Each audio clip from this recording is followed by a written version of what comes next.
Bonjour à tous, une toute petite vidéo assez courte simplement pour se parler d'une fonction qui a été introduite dans DaVinci Resolve 19 je crois, mais qui vient de voir une évolution avec la 19.1, très intéressante pour la gestion de ces médias.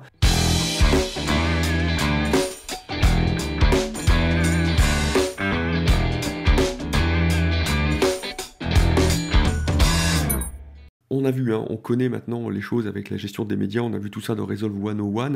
Il y a quelque chose qui est très intéressant, c'est ici, dans la page média, lorsqu'on est, voilà, ici on voyait, on a un projet hein, qui est vide, il n'y a rien, il n'y a pas de bin, il n'y a pas de chutier ici, et ici on a notre fameux SSD T5 sur lequel on a nos médias qu'on connaît maintenant puisqu'on a vu tout ça dans Resolve 101. Je vous invite à y retourner si vous avez besoin de comprendre de quoi je parle.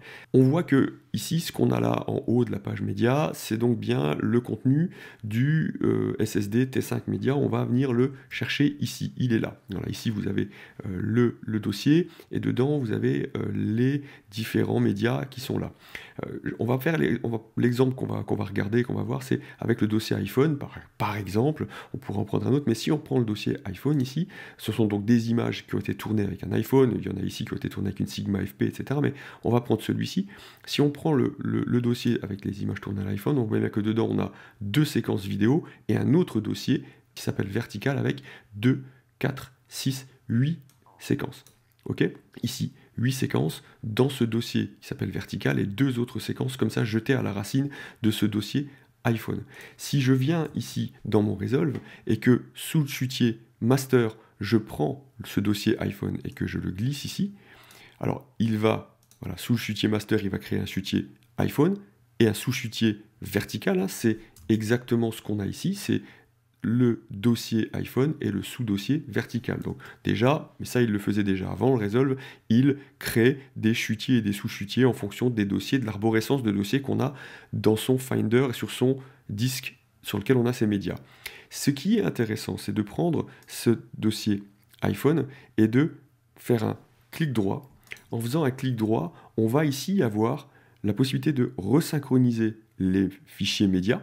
Donc déjà ça, en cliquant dessus, il synchroniserait si j'avais fait des modifications dans ce fichier iPhone, c'est-à-dire qu'il surveille ce qui se passe dans ce dossier iPhone sur le SSD et il va le synchroniser avec notre media pool. Mais il y a mieux que ça maintenant, depuis Resolve 19.1, si je fais un clic droit, ici on a la possibilité d'automatiquement resynchroniser les fichiers médias. Si on clique dessus, on va voir qu'il a mis une petite coche ici, Resolve, et que on va pouvoir donc automatiquement resynchroniser les fichiers médias. Donc on voit bien ici, sous iPhone, on a un dossier vertical qui s'appelle Vertical. Quand on clique dessus, on a 2, 4, 6, 8 séquences et 2 séquences directement dans le dossier iPhone. Si je reviens ici sur mon Finder, donc ici on a bien notre dossier iPhone, ces deux fichiers à la racine et les 8 séquences verticales. Si je prends ces 3 séquences-là, par exemple,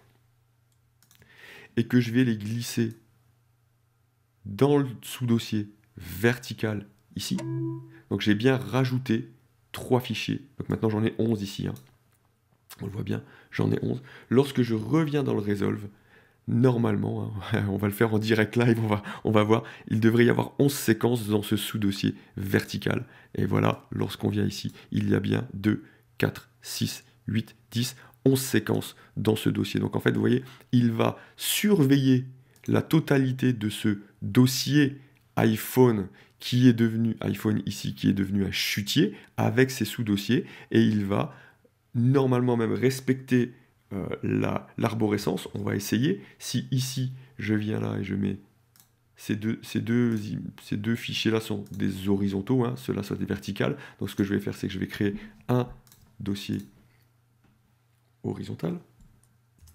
Je crée donc un dossier horizontal. Je vais y glisser mes 2 séquences. Donc maintenant, j'ai sous ce dossier iPhone un dossier horizontal, un dossier vertical. Lorsque je viens ici, alors il a un petit souci parce que j'ai changé l'arborescence. Mais techniquement, si je la lui recrée, il devrait. Voilà. Je rejette dedans. Alors ces deux-là, il ne les trouve plus. On va les supprimer. Voilà, mais il a créé donc un dossier horizontal avec ces deux fichiers dedans, un dossier vertical avec ces 11 fichiers dedans, et à chaque fois que je vais aller modifier des choses ici, rajouter des médias ou supprimer des médias, ici, on va le retrouver à l'intérieur de notre chutier, de notre média pool. Voilà, c'était simplement ça. C'est très intéressant parce que ça nous permet vraiment de gérer ces médias depuis son Finder et de retrouver les effets dans notre média pool. C'était Resolve 101 Plus, très courte vidéo. Merci à vous, à très bientôt.